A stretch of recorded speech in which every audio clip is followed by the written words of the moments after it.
Greetings! It's Maxo Diddly. Today I'm going to be showing you how you can download a view-only PDF file from SharePoint or OneDrive. Let's get right into it. So you've been given access to a PDF file from OneDrive. However, you are unable to download it because it's view-only and protected. So the first step to download it is to open up the PDF.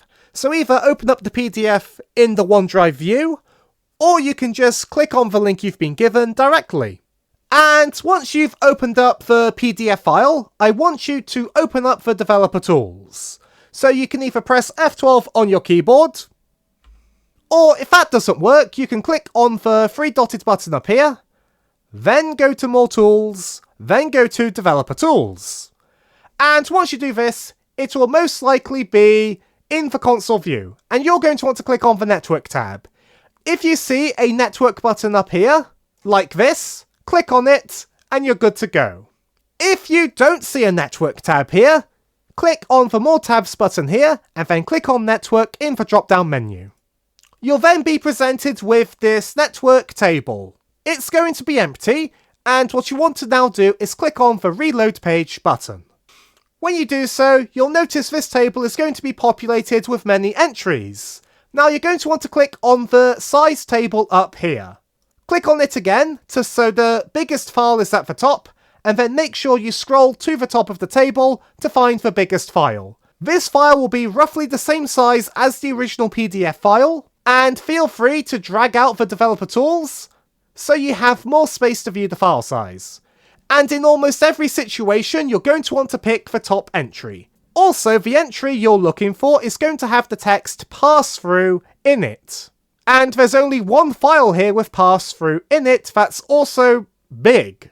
So that's the file we're going to be downloading, as that's our PDF file. So I want you to click on it, then I want you to right-click, then go to copy, then go to copy as Powershell. Now, the next step is you're going to want to open up Notepad or some text editing software. So to open up Notepad, you can press on the Windows key on your keyboard, then type in Notepad, and then click on Notepad. And then you want to right click and click on Paste. And the next step is, we want to add a little bit of text to the end of what you've just pasted. So in the description below, there's going to be a line of code. I want you to copy and paste it into the text editing software. So right click and click on Paste. Make sure the backtick is on the same line as this curly bracket, and then the out file line is on its own line. And basically, this one line we're going to do here is going to tell PowerShell what you're downloading, make it into a PDF file, and put it in our downloads folder. And we're going to call it documents.pdf. You can change the name if you want to, just make sure it ends with .pdf. And once you've done that, I want you to drag and select everything, then right click and click on copy. Now you need to open up PowerShell. So press the Windows key on your keyboard and type PowerShell into the search bar and then click on PowerShell. You don't need to run it in Administrator, regular mode will just be fine. And once you're in PowerShell, right click, then click on Paste Anyway, and then press the Enter key.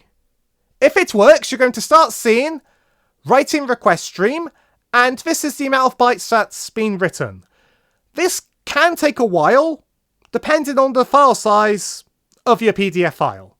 Mine is about 80 megabytes, but you're always going to see the progress because you're going to see how many bytes have been written. So rest assured, it is doing the work. And once it's done, it's not going to tell you anything, but if you don't see any error messages, that means it worked. So the next step is we need to now go to where we told the PDF file to be saved. In our case, it's the downloads folder. And as you can see in the downloads folder, we have a new PDF file. So let's open it up. And look, we have downloaded a PDF file that was view only from OneDrive. Now, let's close it and look at the original PDF on OneDrive. It's the same thing. And that's it for this tutorial. Be sure to leave a like and a comment if you enjoyed, and subscribe for more tutorials. Thanks for watching.